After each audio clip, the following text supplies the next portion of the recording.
না পরমা, বুলেট কিন্তু একথা বলেনি যে আমার পক্ষে আসা সম্ভব ছিল না। ও একটা ওয়ার্ক বিষয় গেছিল যে ওর পক্ষে সেই মুহূর্তে সেটা ছেড়ে আসাটা সম্ভব ছিল না। আমি কি করতাম? আমি কিভাবে সিচুয়েশনটাকে ম্যানেজ করেছি, কি করেছি একবারও জানার চেষ্টা করেছিল? কুল ডাউন পরমা, তুই রাস্তার মধ্যে এভাবে চিৎকার করছিস কেন? তুমি রাস্তার মধ্যে এই কথাগুলো কেন তুলছো? মানছি আমি, তুমি একসময় আমার জন্য অনেক করেছো। তুমি যা আমার জন্য করেছো আমার নিজের মা বাবা হয়তো আমার জন্য করতে পারতো না। কিন্তু সুমিতাদি, তার মানে তো এই নয় যে সারা জীবন ধরে আমাকে তার সুদ দিয়ে যেতে হবে। পরমা, এত বড় কথাটা তুই আমাকে বলতে পারলি? বাধ্য হলাম আমি বলতে। তুমি যে ধরনের প্রশ্ন আমাকে করছো, আমি বাধ্য হচ্ছি এই সমস্ত কথা তুলতে। পরমা, রাগ এবং অভিমান মানুষকে এমন একটা জায়গায় পৌঁছে দেয় না যে তার কাণ্ডজ্ঞান থাকে না, কার্যকারণ বলে কিচ্ছু থাকে না। আমি মানছি বলে সেদিন আসেনি, কারণ ওর সেদিন আসার কোনো উপায় ছিল না। কিন্তু তারপর যখন ও দেশে ফিরে এসে তোর সাথে লক্ষ কোটি বার যোগাযোগ করতে চেয়েছে, তখন তুই কি করেছিস? তুই একবারও ওকে ফেস করিসনি। ইভেন তুই আমাকেও বলেছিলি যে তুই আমার সঙ্গে কোনো সম্পর্ক রাখবি না যদি আমি বুলেটকে ফেস করি। তুই কি জানিস, বুলেট সেদিন ঘন্টার পর ঘন্টা তোর বাড়ির সামনে দাঁড়িয়েছিল, কিন্তু তোর বাড়ির লোকেরা তো সেদিন জানতো না রে যে তোর কি হয়েছিল। আর বুলেটের পক্ষেও বোঝা সম্ভব ছিল না যে ফাইনালি ব্যাপারটা কি হয়েছিল। আচ্ছা পরমা, তুই একবার ওর জায়গায় নিজেকে রেখে বিচার করতে। না, কারোর জায়গায় থেকে আমি বিচার করতে পারবো না। আমি শুধু আমার জায়গায় দাঁড়িয়ে বিচারটা করব। ঘটনাটা দুজনের ছিল, ফেস আমি একা করেছিলাম। তোরা তো সেবার শান্তিনিকেতনে পৌষ মেলায় গিয়ে বিয়েও করেছিলি, যদিও সেই বিয়েটার কোনো মূল্য তুই দিস না। মন্দিরে পুজো দিতে গিয়ে কারোর মাথায় যদি সিঁদুর ঠেকিয়ে দেওয়া হয়, সেটাকে বিয়ে বলে সুমিতাদি? সমাজ সেই বিয়েকে স্বীকৃতি দেয়? আমি যদি সেই দিন ওই সিঁদুরটা পরে ওদের বাড়িতে গিয়ে দাঁড়াতাম আর বলতাম যে আপনার ছেলে আমাকে বিয়ে করেছে, আমাকে মেনে নিন, ওরা মানতো? তুই জানিস না পরমা, তারপর থেকে বুলেট আর কিচ্ছু করেনি। নিজের জীবনটাকে হেলায় হারিয়ে যেতে দিয়েছে, না করেছে বিয়ে, না করেছে সংসার। আর আমি করেছি বিয়ে, সংসার? না, তুই করিসনি, কিন্তু সেও করেনি। তুই তো তবু একটা প্রফেশনে রয়েছিস। আর বুলেট নিজের জীবনটাকে নিয়ে ছিনিমিনি খেলেছে। আমাদের তো কথা বলারও উপায় নেই রে, কারণ তুই আমাকে প্রমিস করিয়ে নিয়েছিস। কিন্তু আমিও তো খবর পাই, আমাদের যেসব কমন বন্ধু বান্ধব রয়েছে তাদের কাছ থেকে আমি যে খবর পাই না তা কিন্তু নয়।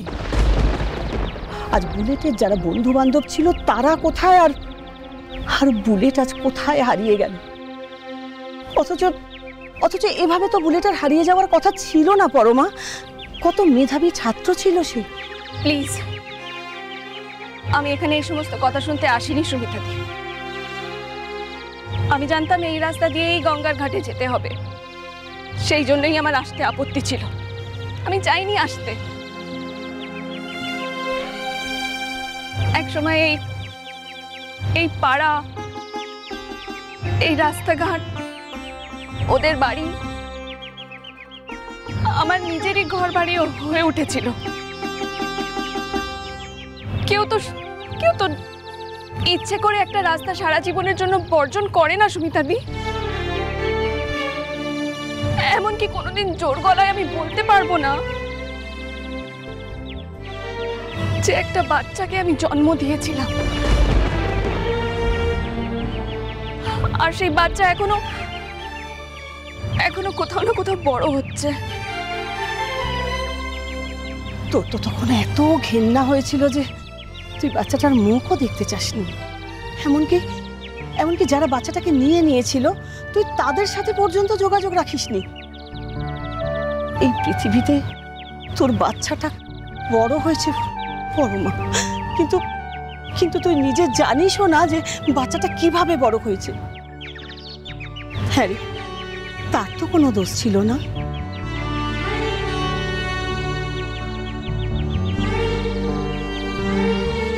আমার দোষ ছিল।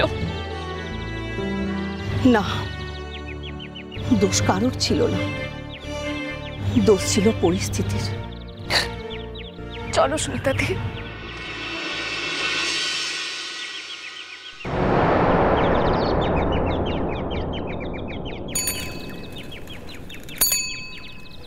আরে সর সর সর সর সর। আরে দেখে হাঁটতে পারেন না? বুলেট?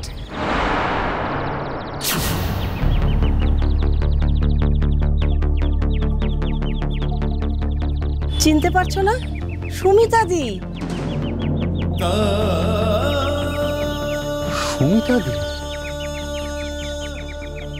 এত বছর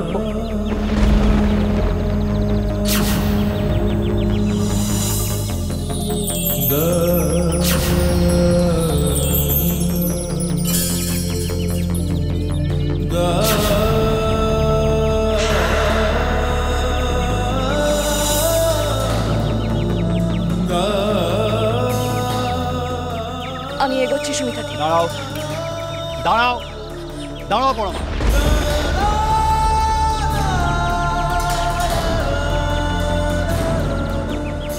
দেখো পরমা,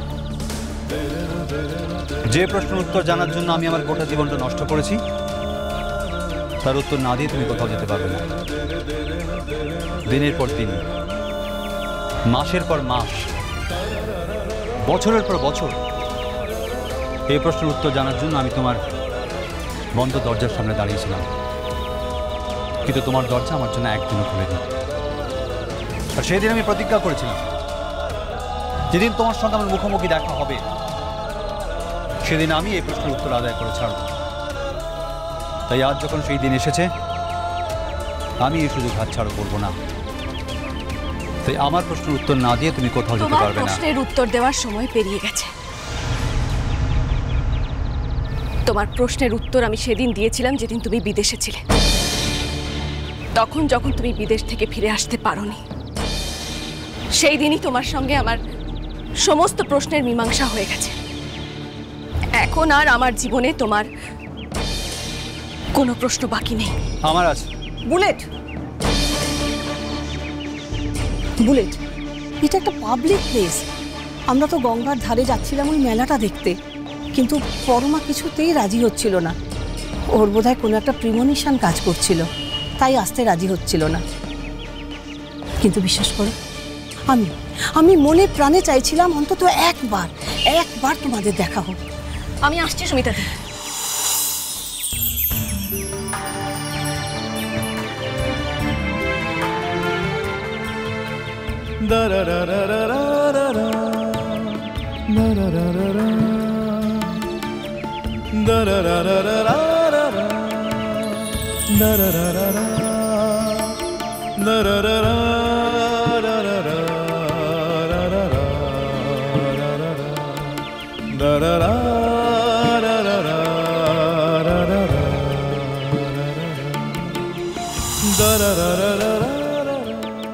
পাবলিক প্লেসে তুমি আমার হাত ধরছো, অতটা অরক্ষিত কিন্তু আমি নিজেকে ভাবি না।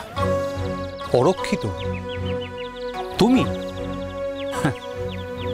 ভালো বললে। তোমার মতো সুরক্ষিত আর কে আছে বলো তো পরমা? কে আছে আর?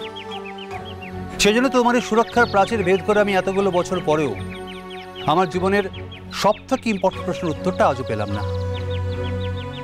বলো আমায়, আজ বলো আমায় কেন এত বড় শাস্তি দিয়েছিলে? কি হচ্ছে? কি হচ্ছে? নাটক করছো তুমি? জানতে না?